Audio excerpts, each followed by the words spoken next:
Hey, Nikki. Hello. Man. Oh, Oh yeah, man, the house is in Venus Bay.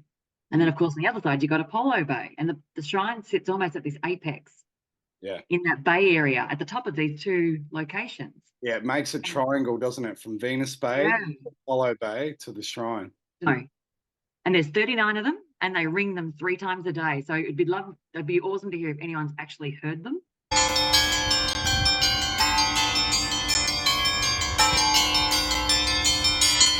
And this book is sick, man. This book, like,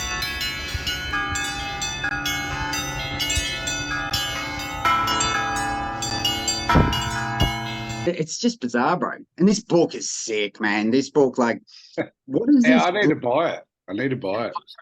We're going to make this a #1 bestseller. Like, hey, Nikki, Hello. man. Oh, Oh yeah. man, you can only buy it from the shrine.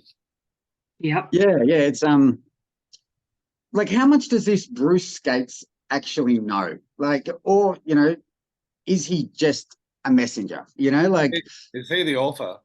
yeah. So I was like, as I'm reading through this book, like I'm cross-referencing everything. Like I've got my phone in one hand, got my notepad, and I'm just going through and I'm just sort of like going through it all. And it's like, dude, I thought the Bible was a sick read, like this is yeah, it's an incredible piece of work, bro. Really. Like, You We've sound got like to, a crazy person.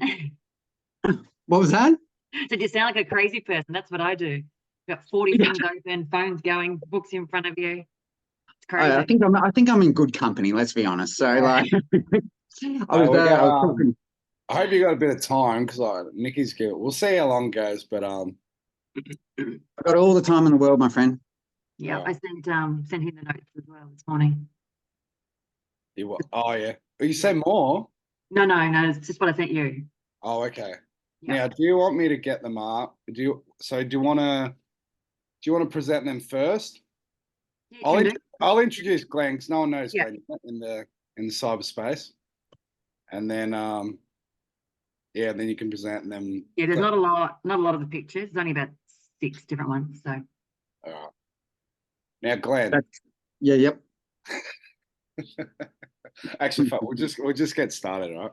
yeah. Happy to do that, and then we'll yeah, you can. Are you able to? Do you want to screen share when you? Yep. Oh, Yep. we'll do it after when I yeah. Yeah. All right. Well, g'day everyone. We we have a good special guest today, Glenn, my friend who I met in Thailand. That's another story. He did tell me he was going to wear the hat, and he's a man of his word. He comes he comes in after spending a bit of time in Echuca and thinks he's a country boy. So, Glenn, welcome. Conspiracy cowboy. Now, Glenn, I don't know, give yourself a quick intro for those that don't know you and what you're doing here, I guess. Yeah, g'day. So I'm Glenn from Thailand, aka Glenn of God, aka the conspiracy cowboy, aka CPK. I'm I was somewhat of calling a him CPK. We're calling him the Clear Piss King because I kept pissing red. And he's like, hydration is king next to Jesus. Correct. okay, you don't get me. All right, yeah. So like essentially like I'm a amateur historian, sort of like esoteric journeyman. Like I just knowledge is power, and I just want to upskill my knowledge constantly. And it's sent me down some really strange paths over the time. And like I believe everything happens for a reason, and you have to keep going in this world. But it's like, meeting you in Thailand, and I'd seen one or two of your videos, and I've just been introduced to like Campbell and Kelly and yeah, I think I found my tribe, in a kind of way. Yeah, beautiful. Yeah, well, I will say it's actually used to kind of reiterated similar messages to me for a while because Glenn kept telling me to stop talking negatively about myself, which I didn't even know I was doing that. I do a bit, and Nikki said the same thing. So Yeah.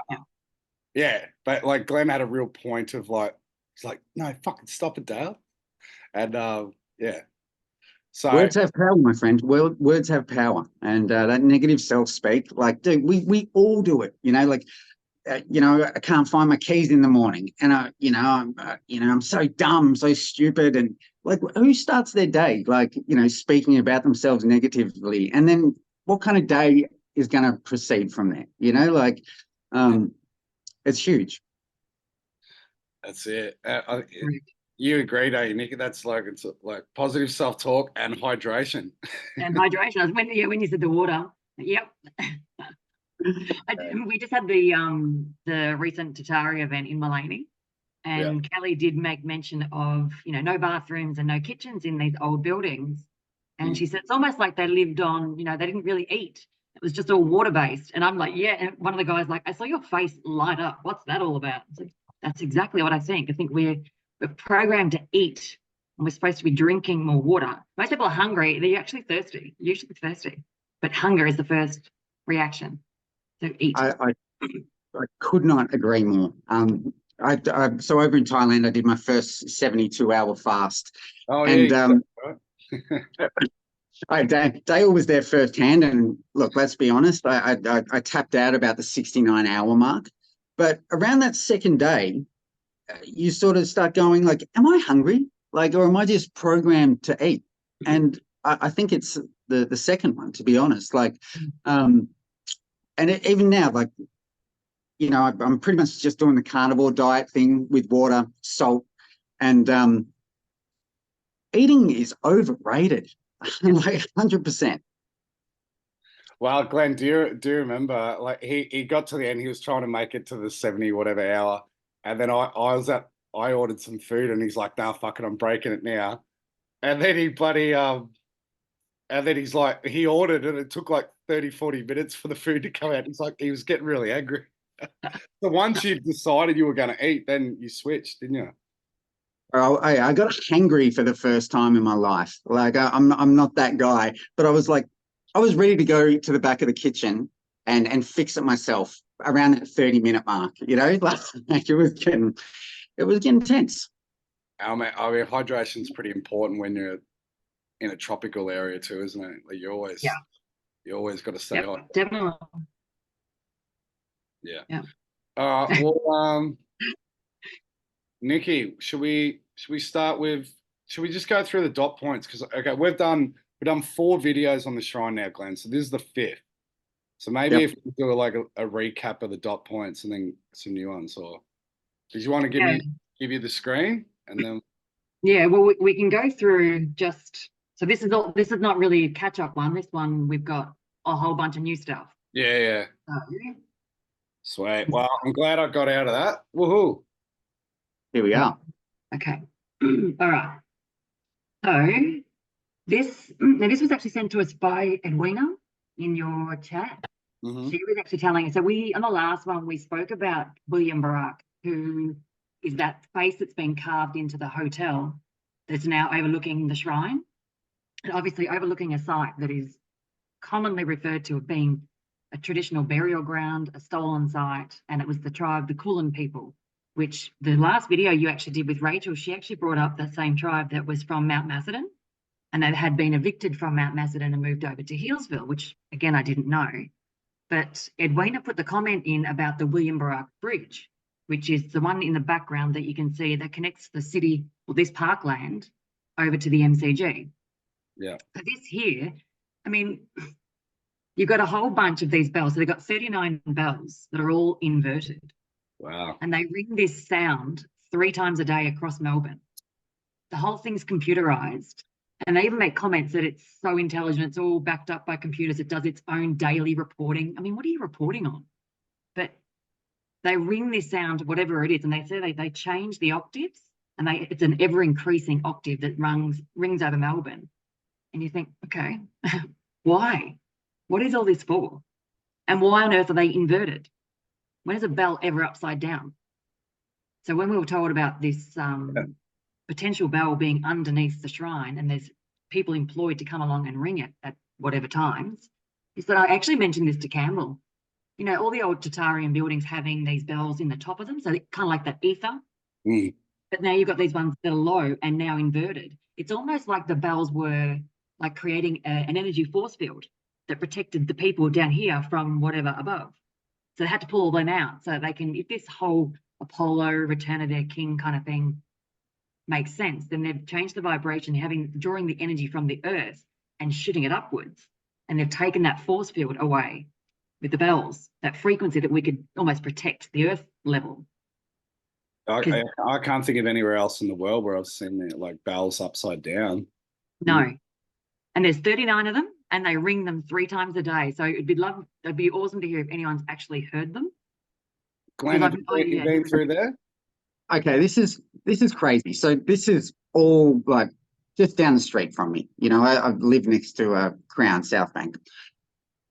And I've walked all around this area, and you know, like I'm pretty switched on and tapped in, and I see things that are hidden in plain sight. I've never seen these bells before. No. Like even that bridge. Like I'm so familiar with the area, and again, like you know, just in my spare time, I just go for walks, and I just sort of take it all in, and just you know have a look around. I can't believe I haven't seen these. And again, upside down bells, 39. Yeah. Interesting to know the significance. Where did they come from, Nikki? I have no idea. And I'm pretty sure it was 2010. So it's the same time that they started to do the gardens, that remake on the shrine. So creating those, well, what you said was like that sperm and egg look. So this whole creation stories when at the same time, these were, I'm sure it was 2010 that this was put in place. And the lovely statue next to it is what they call an angel. Like, oh, very angelic, isn't it? Yeah. I mean, and what on earth is it? It's just, this is just some abstract piece of weird, just weird. That's the only reason I threw it in there. Like, what on earth is this thing? But I'm completely familiar with the statue. I'm saying, like, you know, it really stands out. But again, the bells are just. I'm going to go for a walk straight after this to take them in. Yeah, it'd be interesting to see where they actually sit. I don't actually know exactly where that is in relation to the shrine on this particular one, but all right, I think that's the only one I've got there on that park. But then I started.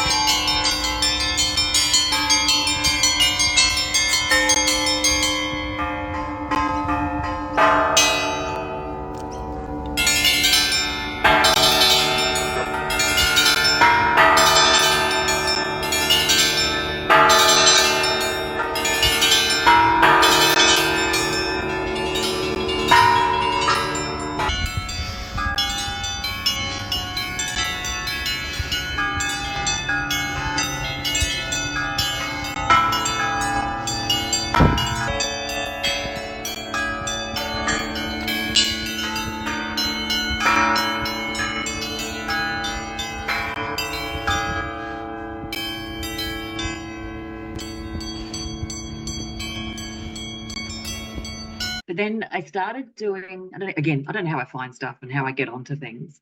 But I was like, oh, okay, this whole creation story. So I went to look up to see where the Garden of Eden was, like whereabouts in Central Australia that was actually located in the Kings Canyon. Yeah. And a second one popped up. Now, this one's in New South Wales. This is just, well, it just comes up as a private resort type place, but it's sitting on the 33.3 latitude. It's got a ley line that's 110 kilometres wide. There's a couple of these numbers jumped out at Rachel. She thought, well, these are interesting. So I've sent these to Rachel and said, oh, what do you know about the ley lines and what do you make of this? So they've built a copper pyramid. Now, last video you did with Rachel Dale, she mentioned how they use the copper because it's obviously a great conductor of energy. And as soon as she said that, I'm like, oh, they went and put the copper roof on the shrine. Mm. They don't even say when they did it. They just said they did it because of water damage or something. But they built this copper framed pyramid with the cross at the bottom.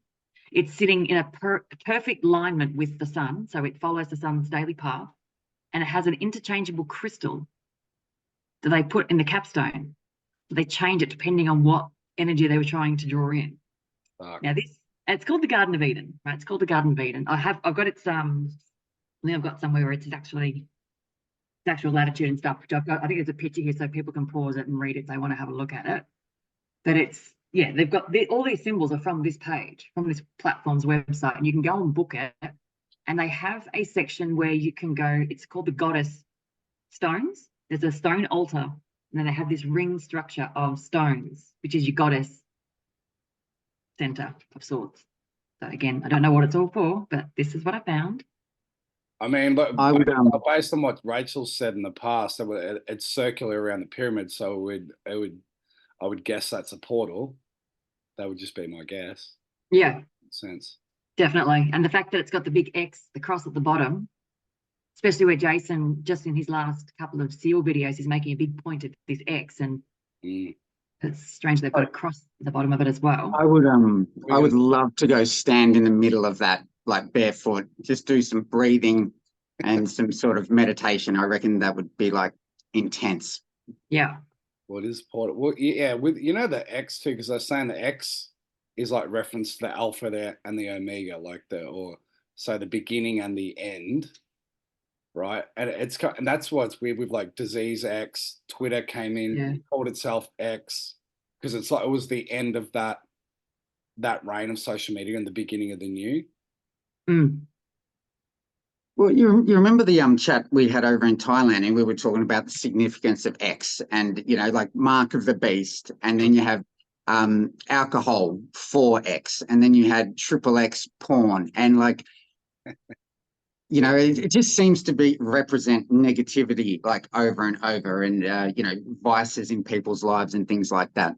Like poison, I think poison was 2X, like on the bottle, or something like that.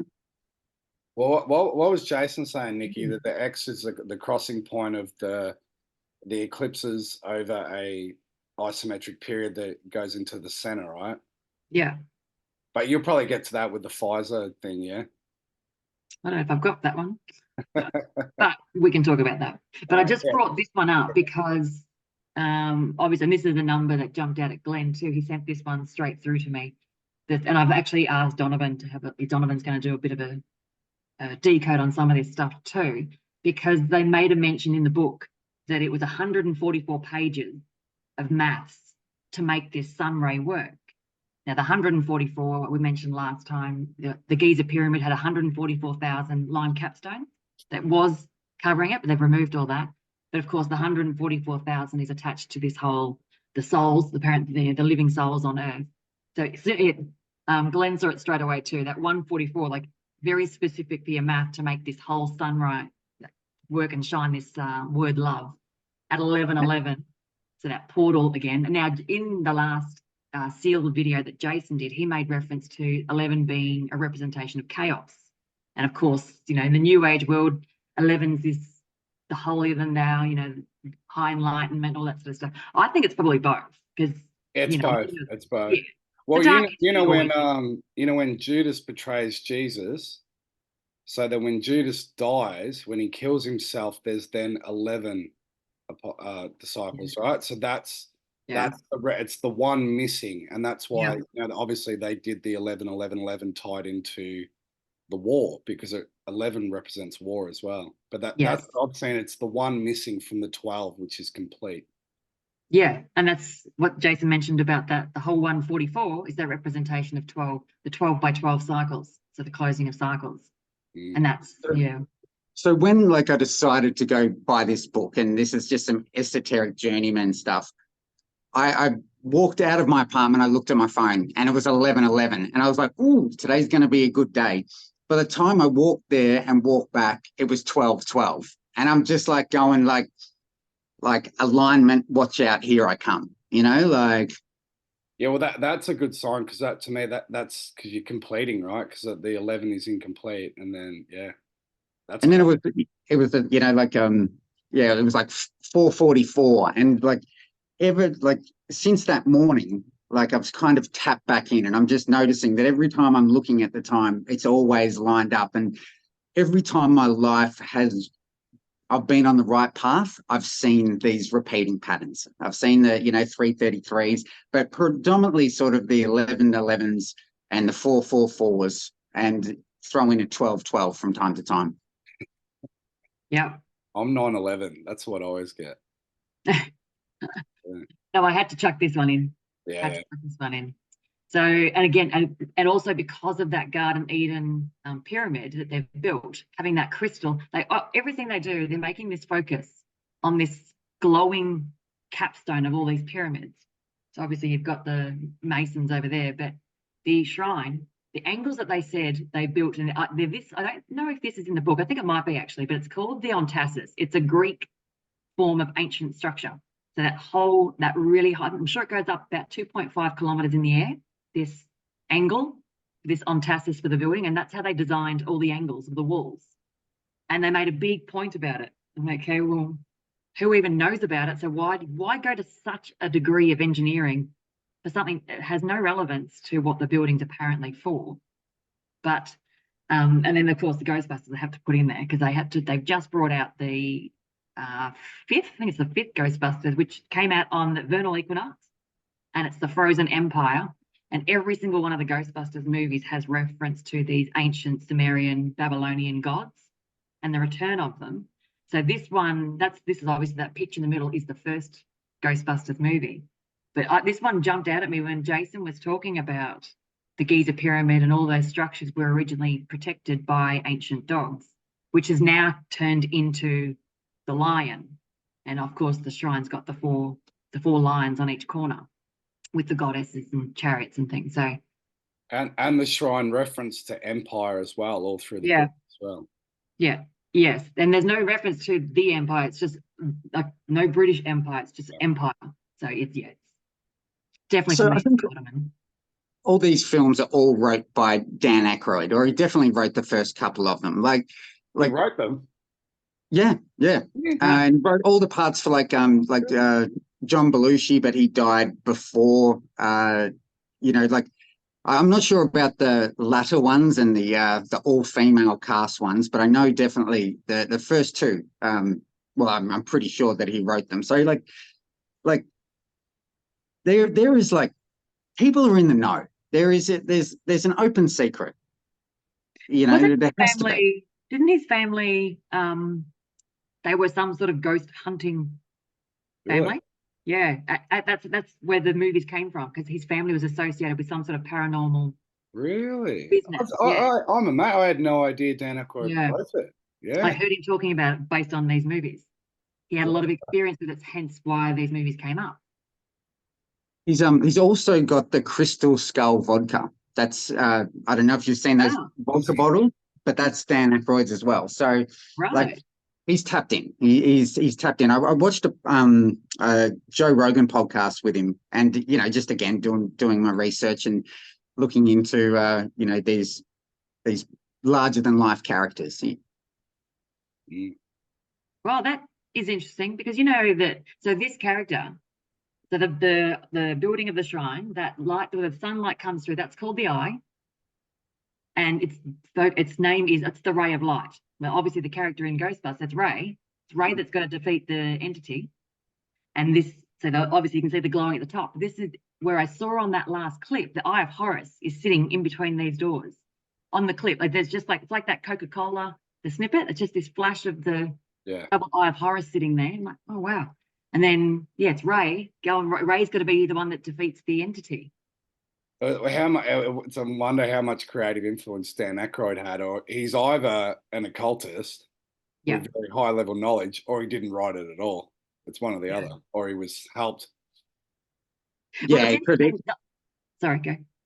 I was just going to say he could be the poster boy for it. But with the paranormal background, the Crystal Skull vodka, I would assume he'd be just a high level, high knowledge being. Yeah. Well, I think even the narrative of the end of this movie is that none of them were powerful enough, or they're light beings, whatever I can't remember what they're called, but none of them were powerful enough individually. So it wasn't until they joined and connected all the light beams that could destroy the demonic entity. And it's funny because I heard Rachel talking about this, I think on your last video, Dale, where she said, we don't need the whole world to connect that energy. You can actually just have a number of people that can change all these ley lines and the energy that they've thwarted. You can reverse it pretty easily. I thought, well, it's kind of along those lines that individually it's not strong enough, but collectively, or a number of people, and it can destroy them and what they've done. pretty easily. Yeah. All right, I'll go to the next one. All right, this is the last. This is that last light show. Yes. So Oh, and first, so that light show is coming up again, isn't it? yeah, but I didn't see. So some of these pictures we didn't actually see on that first one, and I've taken some of these are actually screenshots from. If you go and jump onto YouTube and look up, I think it was the Now or Never light show and Occult Shrine, you'll see someone's put a couple of videos up of the whole light show they ran on this building. Yeah. It's worth a watch. I'll post it. I'll post it under here. Yeah. Okay. Cool. Because it's like wow, like what they've made. I don't know how long it goes for. That's probably 11 minutes. Don't know. Yeah, it did go for a while. So funnily enough, I was just walking down St Kilda Road, and I was like, oh, what's all this about? And went over and watched it, and like it was intense. Like it just had just these really creepy sort of undertones to it, where I was like, I don't know if I like this. I don't know if this is good for me. I filmed the whole thing and have some videos also, and a couple up on my Instagram as well that I think I tagged you in, Nikki. Okay, cool. Because yeah, so what they've done with it, if you have a look at the video, but this one down the bottom, can you see the cursor? Yeah. Yep. Yeah. So that one there, that shows up on a smaller image. You can actually see two eyes. There's an eye here and an eye there. It looks like on the smaller footage, it looks like a real face. But then they do these other shows and it shows up all these eyes staring back at you. Like they're lights on the wall, but the way they've constructed this light show, it's like there's like 8 faces or something staring back at you. And I just thought, what on earth are they doing here? Because this one to me looks like a portal, like that light show there. That just screams like a portal entrance, which is what we think it is anyway. Yeah. And then they had to go and now why they've gone and recreated this whole the as above so below where the pool was that used to create that reflection. Then it's from the light show. They've recreated that image. So how did they do it? They've just laid it on the ground. They must have, yeah. Or they must have wet the ground and then lit it. I suppose. I don't know. That's actually crazy that they've taken that out and then redone it. Yeah. Yeah. Look, the ground wasn't wet at the front, but there was like sort of 40 feet. You could get up to sort of the top stairs, and then it was sort of cordoned off, and that's where they must have done the reflection. I personally don't remember it. You weren't standing there, you probably wouldn't have seen it. No, you would have been more focused on the actual building, but the fact that they've gone and recreated this reflection of as above, so below, because they deliberately got rid of that. That's why the pool was there. It was the reflection pool to reflect that building and create that, but they got rid of it. So a bit weird. So your understanding, Nikki, of like as above, so below, like my understanding is you can have heaven on earth. What are your thoughts? Yep, agreed. And one thing that we did talk about at the last Tatarian catch up was have we actually been misled? Is the above, like the heavens that we're told, is the actual demonic side? And I would definitely say yes, because that's where all the negative comes from. Like if the sky happens to be some form of simulation, but all the storms, all the cloud, the blocking of the sun or lightning, anything like that comes from above. So are they actually harnessing the energy of the earth, which is the positive, and trying to shoot that up to bring their god or the entities back down to this level, this realm? Because we're told underneath is bad, but we're all earthing. We're always, to connect to earth, you got to go and stand on the ground. Yeah. Interesting. That's why excuse me. I did a video covering this, all the different movies where they have to kiss at the end, the man and the woman, because it's the exact same thing as this, as the mirror. So it's the physical, which is the man, and the non-physical. So it's the seen and the unseen. So it's like merging. There's two worlds operating. You know what I mean? And that the mirror is one is a reflection of the other. So as above, so it's basically just showing the hologram. So in a hologram, something is as it is on all levels. Yeah, it can be many. Yeah, it can be many things. But with the shrine, that's why it's so weird, Glenn, because it was there. They had the pool, and then they closed it. So they've actually, to me, that says they've closed off the intuitive side. They've closed off the unseen, whatever they had, and they've trapped it in and then replaced it with a flame. And the flame is a symbol of, that's the electricity, that's the demiurge, that's, Lucifer. So it's like they've cut off that natural energy and then they've installed into the building. It's like the building has been built for a full micro version of a creation story to play out over about 100 years. So they've got it, so because obviously the primordial Tiamat was the waters. That was the creator. That's how, and then the fire. So Marduk came along and destroyed the water. So they got rid of the water to put into the flames. They brought the flame and the storms and everything in. So it's like they've created this building for their whole creation story to bring back their gods on a micro level in a really tight time frame. You touched base on it last time, how they had to remove the reflection pool to make way for the flame. But the flame's off to if you're facing off to the right-hand side. And if you look at the original drawings of the shrine, the reflection pool's directly in the middle. So like, and also just something that comes to mind is there was like some Rothschild dinner, and all the invitations, everything was backwards and you could only read it with a mirror. So there is some, it's, and I can't remember who was at it, but there was a real famous actress from maybe like The Wizard of Oz or something like that. She's in the photos and everyone's wearing deer heads, and like it's really trippy. But the invitations for it are so, you know, maybe that was like, as you said, it opens up and then they've got whatever they want down here, and then they're like, fill in the pool, sweet, he's chill, like. Yeah. Well, it's funny, the creation story of Tiamat and the Marduk, the gods that destroyed the primordial waters. Marduk now is represented, because that was always represented. So Tiamat was represented as the dragon, the fiery dragon. But now you've got the symbol of Marduk, who stands on and rides the dragon. So it's that dominance over the matriarch. The patriarchy is taken over, but now he's standing on top of it. So it's still riding its coattails, basically, but it's dominating it. Well, that's what Michael Tazarian was talking about with the female Illuminati, was the grandmother dragon. That's the right. Order of the North Star, is that the female Masons or something like that? I think Michelle Obama is in the Order of the North Star or something along those lines. I think I've known that one. I know the East Star. Yeah, Actually, it's probably the East. It's probably the East. I know it's one of the four and Star. So I just put this is obviously that pyramid, the Garden of Eden in New South Wales. But just if anyone wants to read it, you can go through it. But it just gives you some of its numbers. Donovan might like this one, so Donovan gives a breakdown. But I just put in there the solar number symbology, which I don't think I realized that was the 666, the 6 protons, electrons, and neutrons, which is obviously it's carbon. That's us. That's everything living. Yeah. But they've made a point of it with the structure of the angles and everything of this pyramid again. So again, it's not like you just built it for people to get close to nature. A lot of effort. Yeah. Yeah. And it's sitting right on the corner. And I think of the Great Artesian Basin. So, and they're actually using and harnessing the water from underneath it. Again, so it's again like you've got this water narrative with this pyramid.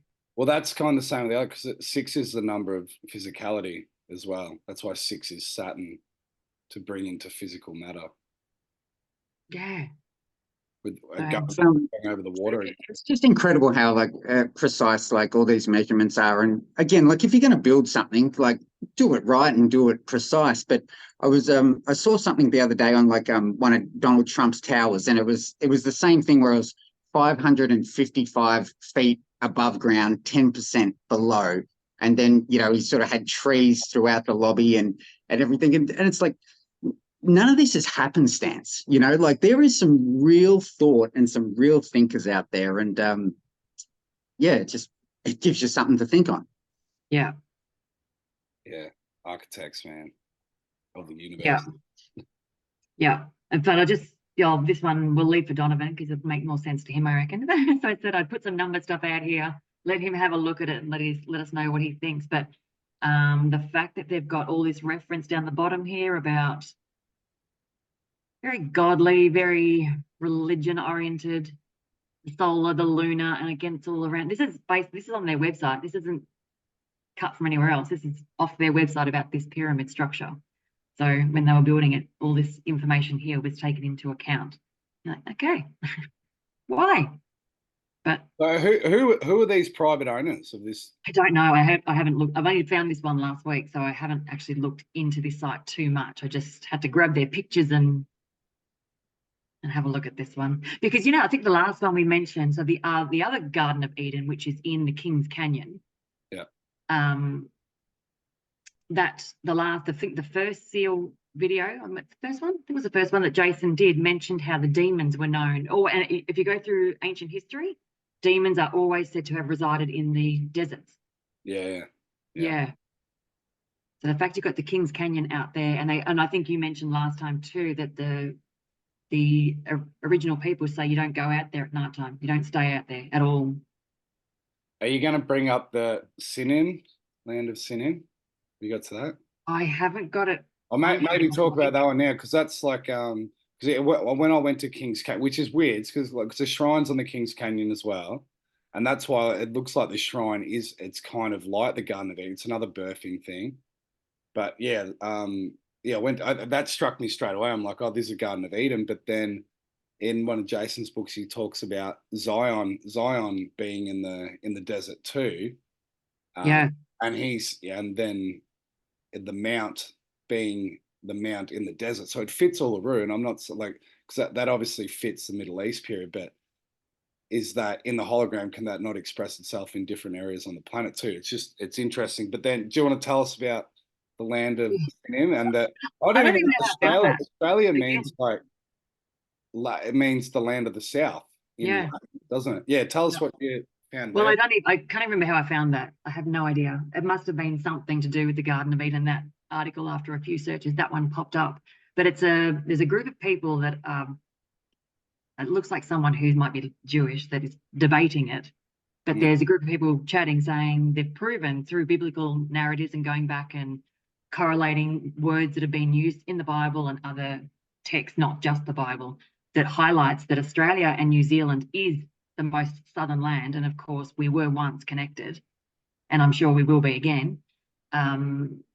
But yeah, it's known as the Great Southland, and that the 10 tribes will actually return to the land of the most south. And that's what they're saying. Well, that's Australia.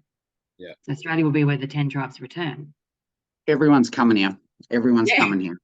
Well, do you want me to read it? Because I've got it here on my phone. Oh, cool. Yeah, you've got it. Yeah, so it's the paper. It's written. It's called "The Land of Sinim: The Lost 10 Tribes of Australia: Biblical Locations of the 10 Lost Tribes." So it's obviously their theory, but it says Sinim is interpreted to mean land of the south in the Aramaic translation, and in the Vulgate Latin version of the Bible, which was translated by Jerome after consulting the Jewish sages, the land of Sinim is rendered as Australia. The term Australia in Latin means the land of the south. The Egyptians referred to the southernmost known area of land as Sinwar. So there's another cross-reference that adds up. This corresponds to the land of Sinim, meaning in Australia. There are reports of the Egyptian Phoenician remains being found in Australia, blah, blah, blah, blah, blah. Anyway, but it related to like what we were talking with Clint on our Scott Earth conference, and he spoke about that the lost tribes went into the sea after the Great Flood as well, and so like the kind of the whale reference too. And he said, that the tribes will return. So it's pretty bizarre. Especially what is the like what do they say? Like, what's the mainstream narrative on why Australia is called Australia? Does anyone know? I have no idea. Maybe that is it. Yeah, but apparently it's Latin for southern land. Yeah. Yeah, it makes. I think New Zealand is just New Sealand, isn't it? New Sealand. Yeah, I think so. Yeah. It's funny, like so, like King George's mission statement for why he's sent the first fleet to Australia. They can't find it anywhere. Like, apparently it doesn't exist. But the one thing I had heard was that he figured that there's a northern continent, so there'd have to be something south. So let's just send a bunch of like horse thieves and whatever, south, and let's just hope they find something. Yeah, it's bizarre. But then, so why such strong Greek narrative here in Australia? So we obviously, Dale, you just found that article. Was it in the, like, what was it, in the mainstream paper that you just found that the Greeks were here first? Was that yesterday or the day before? Yeah, so yeah, a couple of days ago. Yeah, I just found it online. Oh, okay. So obviously the shrine, where it's sitting, I can't believe we haven't actually noticed this before, because I knew about Venus Bay. I've got family that have holiday houses in Venus Bay. And then, of course, on the other side, you've got Apollo Bay. And the shrine sits almost at this apex Yeah. in that bay area at the top of these two locations. Yeah, it makes a triangle, doesn't it? From Venus Bay, Yeah. Apollo Bay to the shrine. To the shrine. And then, of course, we've got the heavy Greek Roman influence on that shrine building. And they've got a marathon. Again, I can't believe I haven't twigged on this before, because I've got family that do these marathons. There's the marathon. So the Venus Bay Marathon starts this weekend. It's always run over Easter, as far as I'm aware. Isn't that interesting? Yeah. Interesting. And then the Apollo Bay one is the 18th and 19th of May. I don't know what the significance of that weekend And obviously is. the marathon's tied, tied to ancient Greece as well, isn't it? Yes. Yes. It's based on the Great Battle of Greece. So a marathon. So it was the Persians fighting the Greek. I haven't gone to do much detail about what that was about. But again, was it Persians? Was it Persians or just another group that does all this sort of stuff? Because sorry. I can't believe, like, I've never noticed that, and I just let that slide with like Apollo Bay and Venus Bay. I know. And I like to think that I'm kind of switched on, like I like to sort of like, and we just take all this namesake for granted, like, again, like I'm just realizing more and more as the days go by, like there is significance with almost everything, and coincidence, like, yeah, I don't know if it really exists, like, let's be real. No, it doesn't. With Australia, that so much, particularly the northern part of the country, even like once you start getting rural New South Wales and then north, there's a lot of the towns are named after Indigenous people or Indigenous names, but Victoria's not. Victoria's very European or, ancient names, aren't they? It's different. Yeah. Except you do have along the East Coast, there's a lot of places. I don't know about the West Coast, I haven't really looked, but there's a lot of Alexandras, Alexander Headland, Alex Heads. Like there's a lot of Alexander the Great references along the East Coast. Again, haven't checked the other side, but certainly on the East there is. Fun fact, Alexandra, Devil's Creek runs through the middle of it. And I've been, when I've gone on one of my esoteric journeys, I was going to check out Kilmore, because that was the first inner country town established. So I was like, let's go have a look at the masonry and just have a walk around the town. And then from there I just sort of, drove west, I think it was, and wound up in some other little town. And then my phone smashed coincidentally. By the time I got a new phone, switched it on, it had pinged at Alexandra.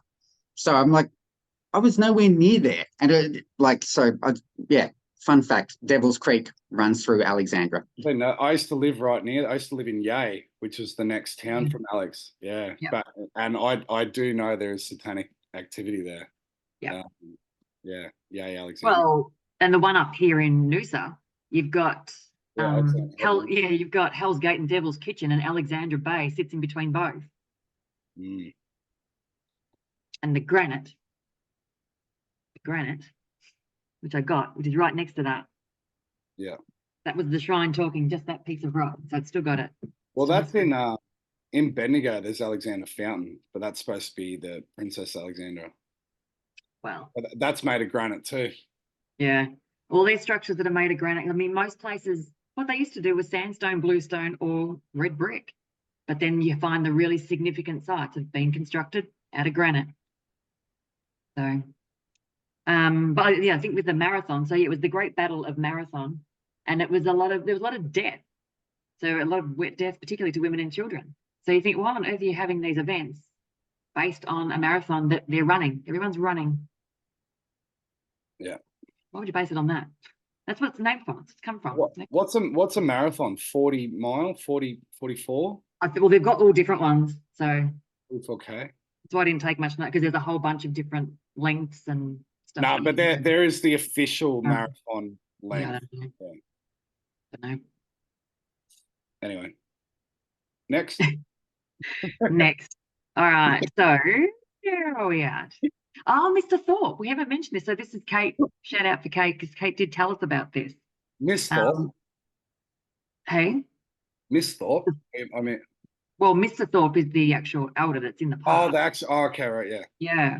So as of January this year, Mr. Thorpe has got. So he's from the Cullen tribe or the Cullen tribe that was obviously kicked off Mount Macedon, then moved to the Corrandirk station in Healesville. That land, the shrine, all that whole area is all that same original tribe. And he, as of January this year, went to the King's Domain at the shrine and is refusing to leave until they get their stolen land back from, and it's quoted in that article from the Windsor crime family. So, and he set up camps, Camp Sovereignty he set up. I don't know how many are there. So Glenn, you're on the mission. Go down and have a Glenn, chat. you better suss out what the Indige are doing down at the shrine. Call me Mr. Boots on the ground, all right? I'll get there, yeah? For sure. And, That we know. Yeah, we know. Yeah, it's all walking distance. But yeah, just another side note, and I mentioned to you guys off camera, when I went down there and I bought the book, for the first time ever, I'm walking up that grand entranceway. And on the right-hand side, there's like a homeless gentleman or unsavory character. And I was just like, oh, that's weird. Like, I've came here 100+ times. And it's because it's holy land or, whatever it is. It just kind of almost seemed like there was a force field around it. And then I've bought the book. And as I'm leaving, he's on his stomach and the cops have got him and he's screaming and carrying on and all the school kids are walking past on their excursions. Out of the bushes jumps this bloke and he comes sort of behind me and he's very well spoken. And he goes, oh, excuse me, sir. And I turn around and go, yeah, g'day. And he's like, can I ask you a question? Can I have a cigarette, mate? And he was homeless as well. And I'm just like, this is bizarre. Out of all the times like that I've been to this place, there's now getting some unsavory characters hanging around. So I don't know what that means, but I sent the photos through to Dale of the guy being arrested on his stomach with the face that faces towards the shrine in the background. 2 birds, 1 stone. Yeah. Well, Nikki, just before we skip that, what do you think? To me, it looks like there's 2 different energies there, I guess, with like the empire or the building that's dedicated to empire, and then the indigenous group that are there. So it's but how's the timing? Like, why this year? Yeah, crazy. They know a flip's coming. They absolutely know the flip is coming, and they're going. I think they're going back and grounding themselves on their land, their sacred land. I mean, I know some people get offended by that whole concept that they own it, but let's just put it to the fact they're most connected to it, perhaps. Because I mean, they're more than happy for people to share the site. They just don't want it to be used for what it's being used for. So, yeah, I think they know the flip is coming. Where this. It's going to be an interesting one to watch what happens there, actually, because obviously we know with like the shooting and stuff that took place there, and like it's going to be weird. I think that it's going to be super heightened energy around that. Yeah, area. I think for sure this year. In the book, it makes mention of them finding bones when they were building the shrine, and but none of the indigenous stepped up and claimed them, so they were just like, oh yeah, just throw them to the side, keep on keeping on. I found that interesting. Yeah, very. Yeah, and then they've gone to, and I don't know, they don't make any mention of it being the same bones, because those bones were then all the 38 bones that have been buried now, the different people's bones that have been buried at that site. They were all in museums and they were all in different places all across the south of Australia. So they got them all back and then they buried them, and they decided to bury them in the King's Domain because they couldn't verify where they'd all come from. So we'll just bury them here. What a strange reasoning. Like, why would you just bury them in the middle of the city if you didn't know where they actually came from? And it shows a case of an inversion too, that you build a birthing, what is like a birthing site, shrine onto a burial site, right? Yeah, exactly. Birthing of what? Mm. The question. What else? Oh, okay. So this whole, again, so start of 2020, we had all the royal narratives. It was all Harry and Meghan and what's going on, and they denounced themselves from royalty. And now the start of this year, we've got, it's all about Charles. And now, of course, Meghan and this whole cancer narrative. And it's following that same historical line of the changing of the guards, changing of the kings. So Nimrod was around for Babylon, and the description is that he just kind of fizzled out, and Marduk took over. And Marduk became the big king, the king of kings, and all that sort of stuff. Marduk fizzled out, and it became Alexander the Great became the king of Babylon. And now we've got Alexander the Great all over Australia, of course. But it's like you can almost see now that they'll phase out Charles for William, and it's just this changing of the guard. So that whether he actually dies or he gets too unwell to, duties and all that sort of stuff, I think there's going to be that shift. They'll have to change that king this year because it's following this pattern of their seal events and the changing of the guards, which they've done forever. I don't believe this ever ends, but No. If according to The Simpsons, Prince Harry will, you know how they have all those Simpsons predictions? Yeah. Prince Harry is the ruler when the flip comes or the reset or the end. Again, I just think this keeps on going, and like the end is just the end of an era. That's my thoughts on the matter. Yeah, definitely. Changing of the guard, so it's a different entity that takes over. Well, you're seeing the changing of the guards in it with basically the head of the City of London, Jacob Rothschild's dead. The head of Washington, D.C. military industrial complex with Kissinger dead. And it's only the Pope. Yeah. It's only the Pope that's holding on to the Vatican, and that's it. I Okay. wonder if there's any betting apps, when the Pope's going to die in the next month or something like that, because, I need to finance. He's the last 112th Pope with the prophecy of the popes. He's the last one before the end of the Catholic Church. So, yeah. I can get that. Yeah, for sure. Definitely can get that. So I think the royal narrative, because again, 4 years ago, they had the Australian media announce that Prince Philip had died. That was leaked. Oops, that's not true. And then, of course, I think it was about a year later, he died. Well, the Russian media have just about a month ago let out that King Charles had died. So again, they've had to flip something. This happened 4 years ago. So again, they're following the same cyclical pattern. So of course, at some point, he's going to be obviously knocked off. But yeah. Wasn't Nelson Mandela was in a vegetative state for like years, but they waited to release his death at a particular time. So, but I think it was he was pronounced dead in a vegetative state, but they waited weeks or months to announce it on a particular time. And maybe with this Charles thing, though, they're doing the opposite, aka flip. Well, yeah. I mean, William's whole life has been dictated by the sky cycles. Anyway, like he was born on the eclipse over England on the summer solstice, and he was born on that day because he was induced to fit in with Charles's polo program. Is the official. Polo's important, Dale. Jeez. And he's the 1000th knight of the Round Table, and he's the Sun King and the King of Israel. So he's built it. He's almost like that Damien kid from the Omen movie, right? The Rosemary's Baby kind of narrative, right? Yeah. That he's half pure blood, Diana, and he's half whatever the royals are. Like how rough has time been to that bloke? Like I remember in my mum's Woman's Day magazine, he was this dreamy guy at the polo, and then in the shortest amount of time, that hair has fallen out quick smart. No trip to Turkey, mate. Hold on to your hairline. He hasn't aged like Pete Andre, has he, Glenn? Oh, don't get me started on the King of Kings, all right? The Greek Messiah. Well, it's interesting. That's got some God DNA. Well, it said that the Marduk narrative is that Marduk had proclaimed that he would return as the king of Babylon under a different Messiah. Right. So he would be representing something, come across as something else, but it would be the return of Marduk, which is the God. I mean, this is what Easter is. Easter is the Akitu festival, which is the veneration of Marduk.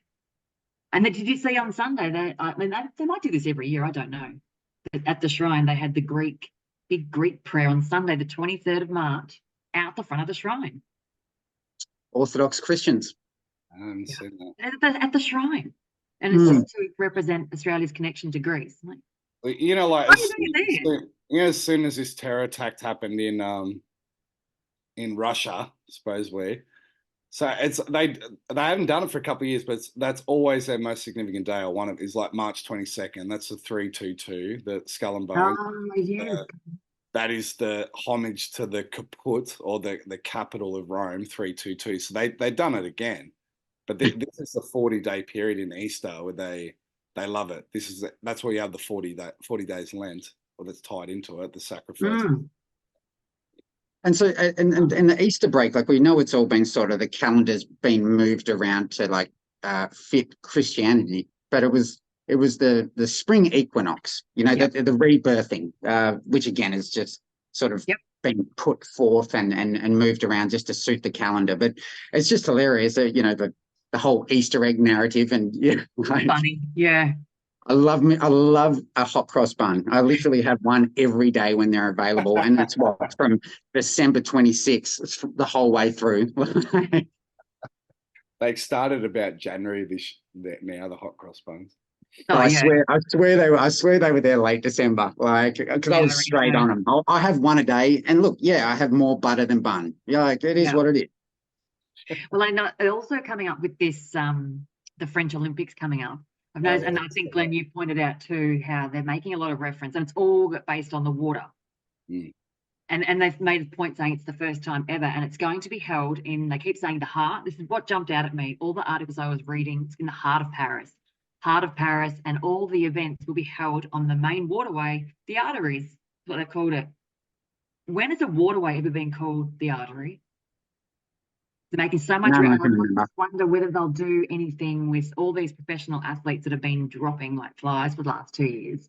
Whether there'll be something that happens, because they've made in this same article, they're making a big point about the whole world's going to be watching, everyone's going to be glued to this, and they're all going to see it unfold right there and then, kind of thing. And they keep talking about the heart and arteries.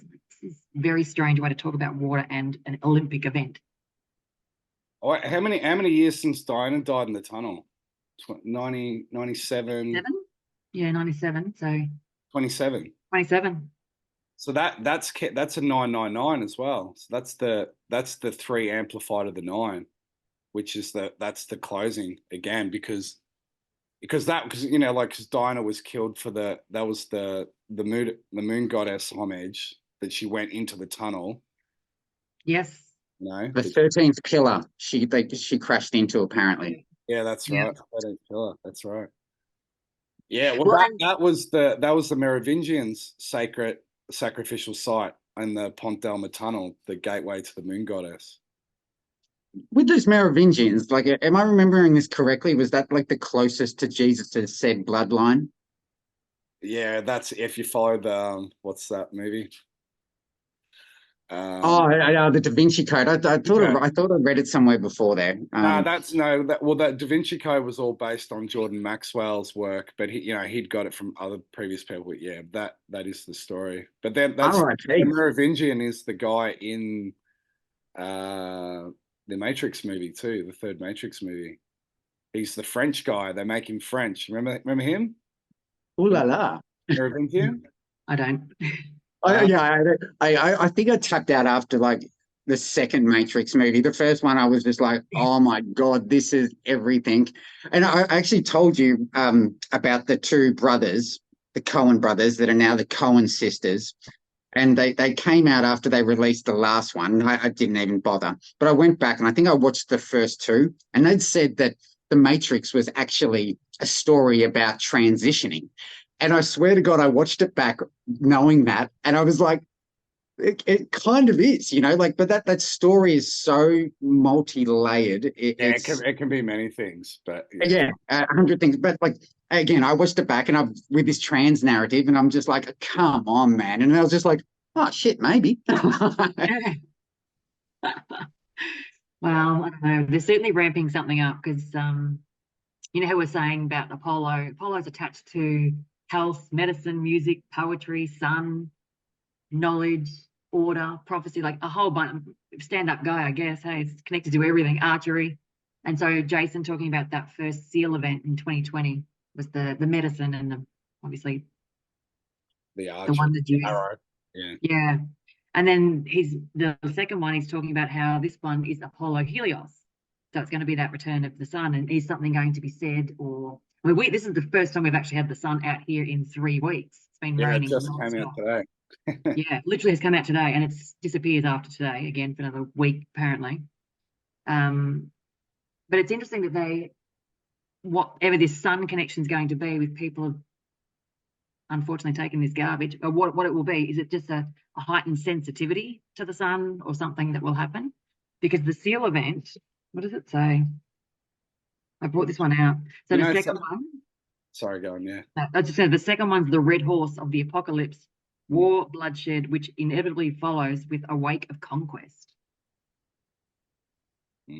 So I watched the couple of those what is it, RKX, the Jason's videos. Yep. Like, he's too heavy for me, man. Like, it's hard for me to digest. If one of you two could like give me a breakdown, because I don't know, like even in your flip video, Too much info, man. You got to go all the way to the start. Yeah, but it's like again, it's just really heavy, and I just sort of like first I fell asleep the first couple of times and then I thought, no, look, all right, watch it early in the morning and let's really pay attention. And it's just like, yeah, he's an intense dude. Like, yeah, but he's reading.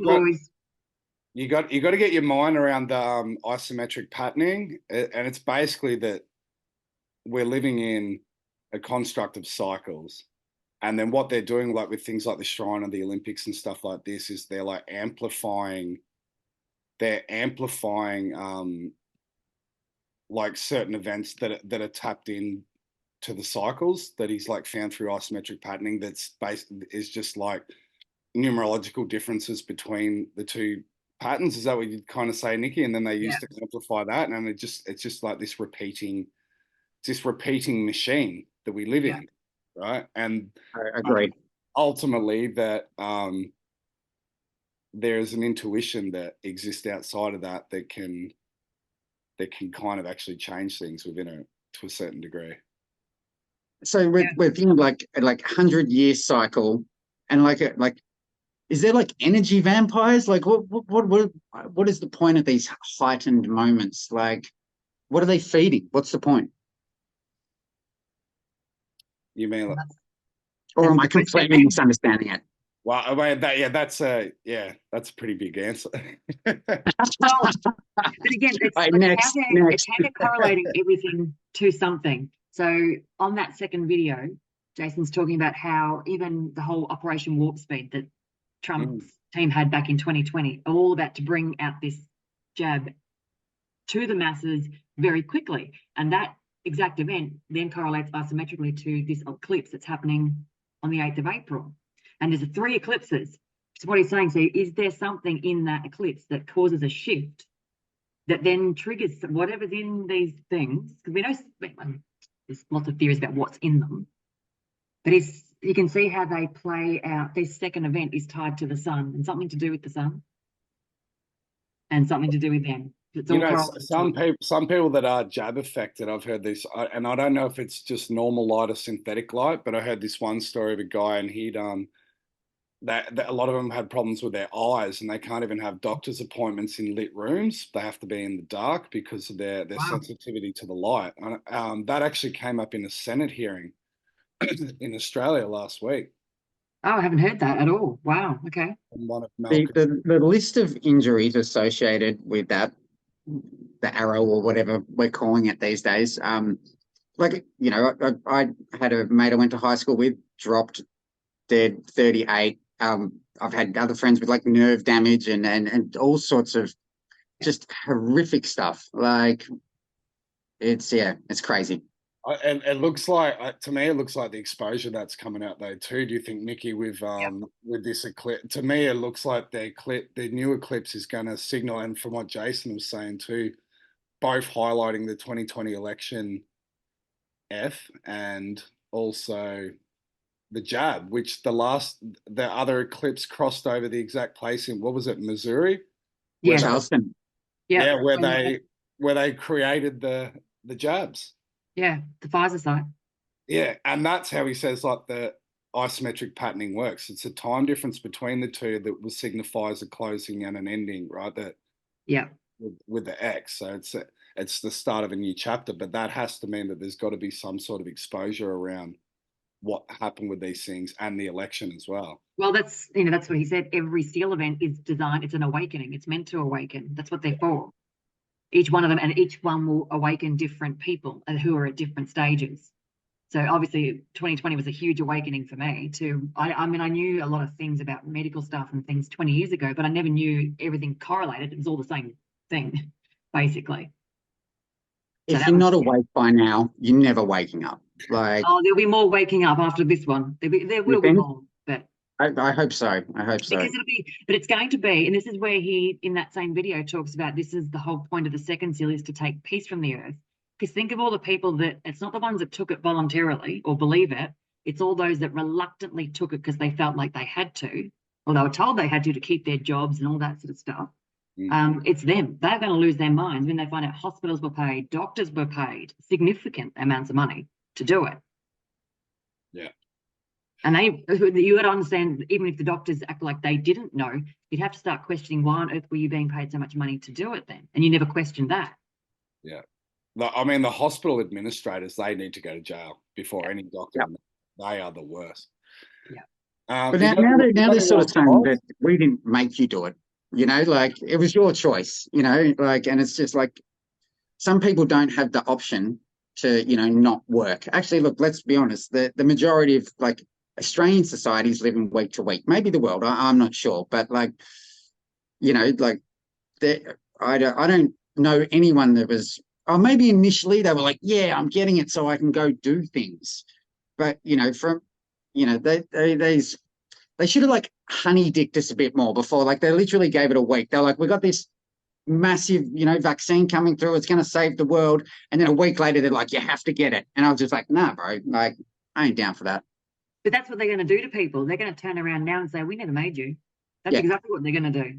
It's happening. Which they did. Of course they did. Of course they were telling people you have to do it and you're going to lose your job and you're going to be locked out of society. I just didn't care. Like I didn't care. I'm doing it for anything. I'm happy to be locked out of society. But people that were pressured or felt pressured, they're going to literally turn around and say that. And it's a lot of businesses that could be caught up in all this too. So, but bring on the class action lawsuits. Bring them on. Yeah, well, they've already started. That's the thing there. That's all started too. Yeah. Yeah. Have you got any more slides now? No, there's no more of these. I don't think. Pretty sure. You can stop the share if you want. Yep. That was the end of those. I keep forgetting you got your cowboy hat. So what do you think, Glenn? Did you enjoy coming on and seeing Nikki's presentation? Hey, I'm in good company. I hope I wasn't too much. I messaged Dale last night, Nikki, and I said, look, like on a 1 to 10 level, like how me do you want me to be? Because I can be Professor Glenn or I can be regular Glenn, who's quite unregular, you know? And he's like, I want regular Glenn. Regular, and I was just like, sure. I said, just bring Sure. Glenn. Well, do you know what? No? When I'm down in Melbourne, we'll have to do a bit of a video. We can go around. We're definitely going to check out that bridge and the bells. Bells. Yeah. Yeah. We'll go back to the shrine. Well, good things are coming, so my friends. Nikki, you didn't mention the Apollo Inn, did you? Oh yeah. Oh, that little one. So that was from Kate, the whole Apollo and Athena ley lines that she made. I'd never heard of. Oh, you didn't mention that. Mention that as well. So that's all over in mainly the UK and I think in Europe as well. But there's ley lines that are all named Apollo and Athena, and it's based on Michael and Mary for lots of other parts of the world. And all these churches are called St. Michael's that run along this ley line all through Europe. Yeah. And St. Mary's, I'm sure there's plenty of St. Mary's in there as well. But so I thought I'll just chuck in Apollo, ley lines, Melbourne, what comes out? And no ley lines, but Apollo Inn came up, which is a bar or an inn that opened and it's sitting directly facing north of the shrine. And like far out. And it was opened on the Tuesday, the 13th of June, 2023. But what a strange day to open a bar, like a Tuesday. But of course, the 13th of the 6th jumped out at me. Mm. So I went and looked up that date, and of course, it's the recognized death date of Apollo, the Greek god. So he's said to have died or become ill on the 10th or 11th of June, but they recognize his death date as the 13th because that's when he was found. So that almost like that 3 days, that resurrection type thing. And it's a very strange day. And then I put in a comment about how weird it is that a bar would be opened on a Tuesday. But of course, when I found out it was the death date. But then someone made mention how Obama used to always drop bombs on Tuesday. So I don't think what the significance of a Tuesday is. Yeah, I don't know. No. Yeah, wow. But so we've got. I've always had the question. So you've got like Monday being Moon Day, Wednesday being like Odin's Day, Thursday being Thor's Day, Friday being Freya's Day, Saturn Day, and the Day of the Sun. And Tuesday, I always was like, is it like the Tuesday? Is it the day you get to choose? Is it the chosen day? Yeah, that's interesting. Yeah, I don't know. And that's the only one I've ever had the question mark on. Probably a little bit of research, I could figure it out, but the others I'm pretty sold on. Anyway, we're gonna go check out that one. We'll check out. Go to that bar. Apollo. 100%. It's pretty weird. Long Island iced teas, Dale. Long Island iced teas. Yeah. Well, they just put it down to it's a homage to Apollo. Like, well, it's got nothing to do with Australia in theory. So why? Yeah. Well, yeah, I mean, and with all the light references in the shrine around Apollo, and then to have that right there, and then to open on the death date of Apollo, that's kind of weird because that's a beginning and end kind of thing again, right? That's an X. Yeah. And it does. I mean, it runs straight up from the shrine, doesn't it? Yep. So it's sitting right. I don't know how close it is to the William Barak Hotel. I don't know how close that is, and where it is in correlation to that. Oh, Glenn, did you want to you'd shared with me before about the waterway, because we're talking about the tunnels around near the shrine. You said that or tell us what you told me. I can't remember. So like, obviously you've got the shrine, botanical gardens, and then the Yarra River. And I was walking back along the Yarra River, and I noticed there's like there's tunnels going, like stairs leading down. And honestly, they're like probably 5 to 10 meters from the river. And like I worked at the Crown Casino for a couple of years, like doing construction and maintenance and things like that. So anything underground that close to the river, you've got all the car parks underneath Crown. They have like pumps running 24/7 to stop the car parks from flooding. And then you look at these old tunnels that it leads all, I dare say, to the shrine, government house, all throughout the botanical gardens. Like if you look at the botanical gardens and they're ups and downs, Melbourne's as flat as a tack, and it's like, so low key, we're breaking in. We're going on a Mission Impossible style thing. I'm going to be Tom Cruise. You can be whoever you want, Dale.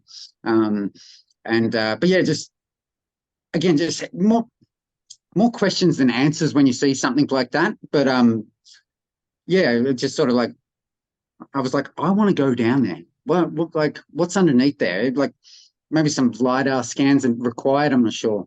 Well, I mean, the reason why it's interesting is because, like Nikki, we basically came across that like this shrine is probably goes down a lot further, and we've heard that there's a bell. So how deep does that go down? And then if you're talking about a pumping system to keep the Yarra water out, well, when the construction of these buildings happened, how are they pumping all the water out of it?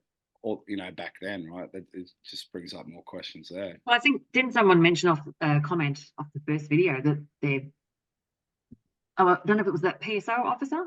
That when they were training, there's like a big power station underneath the shrine. Yeah, that's right. Yeah. Yeah. Okay. And why would they be training PSO officers under the shrine? Yeah, that's bizarre. Yeah. The other weird one we found was there's some, it was called like the Anzac Prize or a water. So it's a group of kids that have to, like different school kids to enter in the award, and they basically get to go to the shrine to do a study on the shrine. They get taken over to Gallipoli and all this sort of stuff. But there's 12 students that are allowed to participate. So because that's the 12 is the 12 and the sun, which with the 12 and then the building is the sun, or in this case with the Yeah. Apollo. So it's just, even like weird little things like that. I can't remember what the award was called. Can you remember? No, I don't either. No. But even as soon as I saw the father and son statue inside, it's in the crypt, I think that one. It's in the crypt and it's standing on a foundation stone. I'm like, well, this is the Holy Trinity. This is what that's representing. 100%. I know what they're saying. It's the father and son that went to war, but it's the rest of the building's it's a birthing narrative.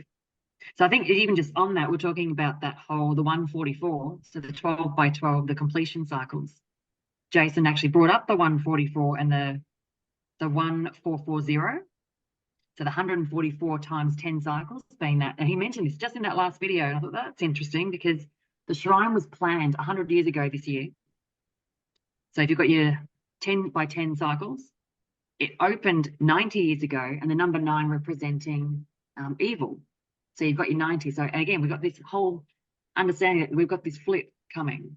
So is that the 9, the evil, times its 10 completion? So is this showing that completion cycle? It's 90 years this year that it opened.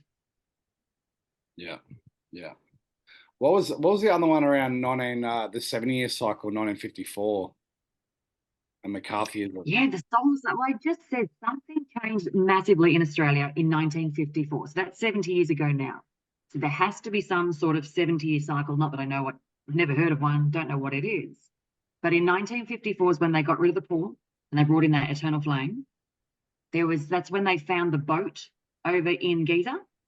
Oh yeah. They found the boat and they only moved that last year. Now, why'd you move it all of a sudden? Like, it's been there for that long. They went and moved it last year and put it into the museum in Egypt. Why wouldn't you leave it where it was? And make it a showcase there. Why would you move it? But they made a point of moving it. Then they've gone and put the boat underneath the shrine. Again, I think they did it in 2010 or 2014 when they actually did that. But then I went and looked at, okay, what are 70-year cycles? I think you actually looked it up. You went and said, well, what happened in 1954? And one of the things you mentioned was that, what's it called? McCarthyism? McCarthyism. Yeah. Which I'd never heard of. But just by chance, Jason also mentioned that in his second SEAL video, which was it was a senator, wasn't it, in the US, that released that little hat. Basically came out that the Marxists had infiltrated the US government, and this is back in the 50s. Yeah. And he was basically kicked out and laughed at for bringing that up. But look at what's happening in America now, where it's completely evident that Marxism has taken over the entirety of the US government. So it's a complete recycling of that 70-year cycle. It's come back up again, right? Yeah. So then, and also the number, so that whole 70 cycle, because number 7 is represented as, that sort of godly number, times it by 10. So you've got that completion. So we looked up the 70-year cycle and it's all attached to a solar cycle. So the 70-year solar cycle. That's interesting. Yeah. So what is there a word for like the 70-year? Because you've got the Jubilee, which is the 100-year or something. 100, isn't it? 50. And then you've got the 50. What was the 70 called? Or well, I don't know. But we just looked up what are 70-year cycles, and there's a solar cycle. Interesting. And I've got. Well, the other part was the Melbourne Olympics were in 56, so that's 2 years out as well. But that would be it. I think this is going to be the last Olympics. You've seen what they're doing with Brisbane now. They're like, oh yeah, we bid for the Olympics and we won it, but we're not going to build any infrastructure, and we've got no money, and we'll have the opening ceremony at Suncorp. I'm like, what the fuck? Yeah. All right, look, apparently there's heaps of work going on up there, like someone said to me the other day, they're like, oh, you're thinking about relocating up there? Like, they're going to need heaps of workforce to, build all the stadiums for the Olympics. And I was like, okay, it's not going to happen. Like when they announced, they said we're having the opening ceremony at Suncorp, that's like the biggest embarrassment. Like, if you look at all the other stadiums of the world, they've had the Olympic game. We have it at Suncorp Stadium. Are you fucking? Well, maybe it needs to be at Suncorp. That's probably why they want it. It's probably why they want it there. And it's probably some little portal there, no doubt. But That's 2034. Is it meant to be? Is it 34? 32. 32. When's the next seal? So that's the fifth seal, fourth. Because 2028 is the next, the third. 32 would be the fourth seal event. That's a fourth seal year. No, the Olympics, yeah, of course. Here in Australia. We're gonna have that one here. It's all lining up. We're going to be keeping our eyes on Paris Olympics this year. Yeah.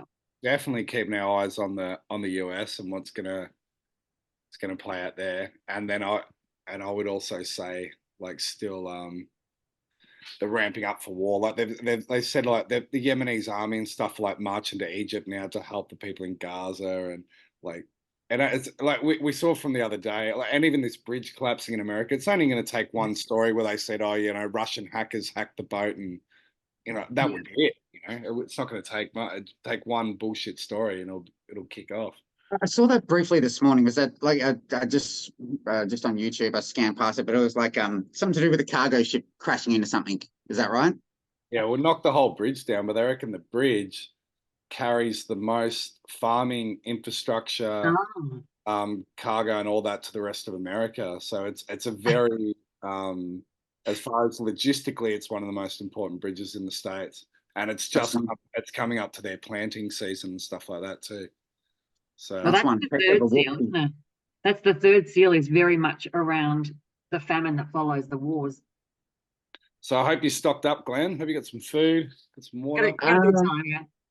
I don't eat, mate. Hydration is king. Remember, I've got some friends that do some deer hunting and things like that. So if worse comes to worse, like, don't even get me started on the price of red meat. Don't get me started on the price of anything in any of the supermarkets. Like, I was holding a candle out for Audi for a little while, and then they bring in the self-service registers, and then the prices start going up, and I'm just like, aren't you winning by having less staff and processing more people? Isn't that enough?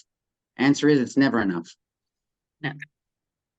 Well, do you know what I've noticed today? The digital ID bill passed, as it was always going to. And so my bank last week, I couldn't get my online banking. And then so I just went onto the web page, and then it just blocks the whole screen and says you have to go to your app. And then so my Bendigo Bank app wouldn't work. So then I had to drive to the nearest branch, which was about 40 minutes away. And they basically had to set up all this, it's like new security token system. And they're like, yeah, you need like, we're bringing in the thumbprint and the iris scan and stuff to access the app.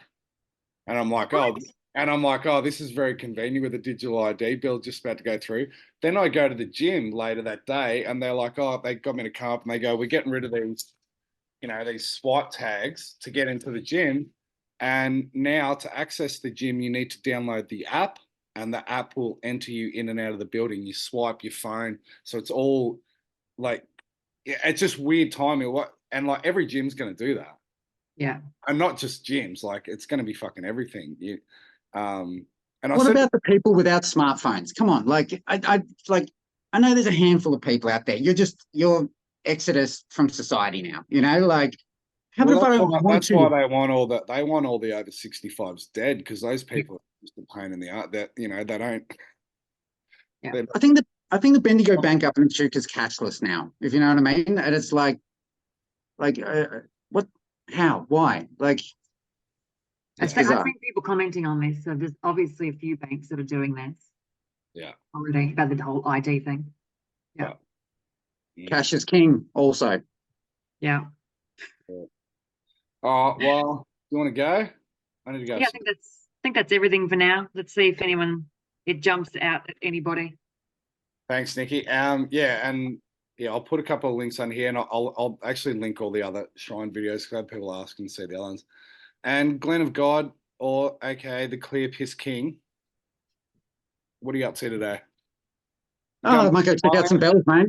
I might go ring some bells. But yeah, thank you for having me. No worries. Good company, good yarns. I don't mind one. Thailand or Bosnia? What's next for you? Give me a B. Give me an O. Give me an S. NIA. This one is. Yeah, actually, send me through that link. I'll book that bad boy, and let's continue this, but just over in Bosnia, you know. Imagine Glenn on the Tartaria tour in Oh fucking my Bosnia. God. Right. You'll be Like dead that, like fast the, and like the prophecy will be fulfilled. Like, let's be real. Like, Hey, didn't they say they've got 40 people? 40 people for 3 weeks? about that. Yeah. Is it really? 40 people for 3 weeks. Very significant numbers yet again. And that's just been done by default. I thought they said 40. Yeah, it was 30 something last time I heard, so it might be 40 now. And yeah. All right. hey, the hat's coming to Bosnia, baby. The hat's coming to Bosnia. Now you're gonna bring that to Thailand to Tiger Muay Thai when I see you next? Where I go, the hat goes, my friend. Like, that's all I can tell you. All right. Hey, but I'm not wrangling cattle. I'm wrangling history, you know? His Hey, story. you know what you have to note if you go to the bells, see if they've got anything that says what times they ring. Because it I've doesn't never say heard anything when 3 times a day they rung, but it doesn't mention when. Yeah, no, I'll get back to you on that one 100%, Nikki. Cool. Right. Beautiful. Boots on ground. All right. Boots on, Mr. Boots on the ground. Yeah, that's me. I got a couple of aliases.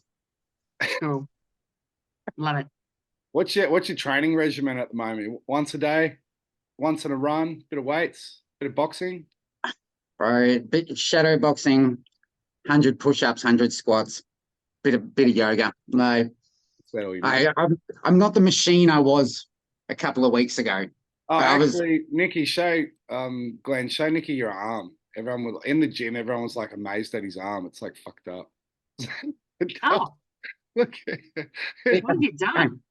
It's special. Look, I snapped it in a couple of spots, and long story short, they had the cast on. They took the cast off, and my arm was bent, and they were like, you'll be right. And I was like, yeah, she'll be fine. Turns out she wasn't, and yeah, it was causing me a bit of grief while we were exercising. But it is what it is. Everything happens for a reason, remember? It does. I have the same. I've got a bent foot now because I broke it in oh 3 yeah, places. Nikki. Yeah, Nikki fucked her foot up. Yeah. Yeah. It's 5 weeks before they actually realised, it is fractured, but I'm not letting them touch it no fucking way. It was I never was with Nikki and I said, mate, like, I think you've done a bit of damage there. Like, but she was like still walking and got 3 fractures, but they're actually the one fracture, the bones that I did actually fracture, the ones they do operate on. And like, well, you're not touching my foot. I'm not having plates and screws and shit in there. It's fine. I can run on it. It'll heal itself. It already Nikki just reckons water. That's it. Like that's how I got rid of the swelling. I didn't take nothing other than that, but it took me 5 weeks to remember. Just do a water fast. Within 12 hours, the swelling had completely gone. It's never come back. Never. Yeah. I'm not sure if the world's like aware, but like these 72-hour water fasts, they literally regenerate your body. Exactly. Like, and you know, when I came, I think about 2 hours and 15 minutes shy of the time, but I looked incredible. I felt great. You get to eat every single day that you've been on this planet. What's 3 days? You know, like just like give it a crack. Like it is possible, and yeah. I'm gonna have another crack, Nikki. I made it a day and a half the other week, and I felt really good even just from that. But it does, like they say, autophagy kicks in roughly about 48 hours. It'll vary for some people, but that is literally where your body will start consuming all the dead toxic cells that are making you sick as its source of energy. It'll start destroying them. But then since it eats that, your body starts growing fresh new cells, which is why your skin changes, you feel different, your gut gets better. You really got to do the 2 days minimum. 48 hours, you really do. 48 hours is a good fast. Yeah, I'll start. Now, I typically do a lot more water. Most people I know that they don't change their water consumption. They stick to 8 glasses, which I still don't think is anywhere near enough, personally. I would always say 3 litres. 3 litres, 8 glasses, only 2. Do an extra litre. And if you're sweating a lot, you got to do even more. How many coconuts did we do a day, Glenn? Oh, yeah, look, outside of the fast, bare minimum 1 a day, maybe 2. But there was a really brutal UFC fight the other week between Sugar Sean O'Malley and Cheeto Vera. And so Cheeto finished this fight and he was busted up, like looked like a completely different human being. But after the fights, instead of going and eat the pizza and you know, because you've cut weight to get into the octagon, he does a 72-hour fast. And it was like, surely his orbital smashed, you know, like his face was in a bad way. He did his 72-hour water fast post-fight, and then he was doing an interview the next day, and it was just like, he's just like, no breaks, everything's good, I'm fine. And yeah, it was, again, if that just doesn't show the strength when you can go through a 25-minute war where he got pieced up, like he got beaten up horrifically, and then to be fine 4 days after, 72 of those hours being water fasting. Well, would The answer's right there, people. It'd be all cell repair too, wouldn't it, Nikki? Then if you Complete cell rejuvenation. But I was just thinking that just there's just this new series that started on Netflix. I did tell you to watch it, Dale, but I'm a bit but it's called a 3-body problem. And it's the way people are dying, they all keep talking about how people are dehydrated. So bodies literally just crumble in naked and they fold these bodies up, like the skin suit gets folded up, all dressed and everything. And then to bring them back to life, they throw them into the pool and rehydrate them. They just keep talking about how people are just so dehydrated. And they just inflate them by chucking them back into a pool and brings them back to life. They're full of water again. I think a lot of it now too is like because of the tech, because of all the Wi-Fi fields and stuff too that you need to But drink. it's everything. Heating, cooling, medications people take. People don't drink enough anyway. Meat, like food used to have a lot more water in it. So you get the 20% of your consumption, but it's not. Everything's dehydrated. And I think that's what most people's problem is. They are literally dehydrated. Coming from someone that like drinks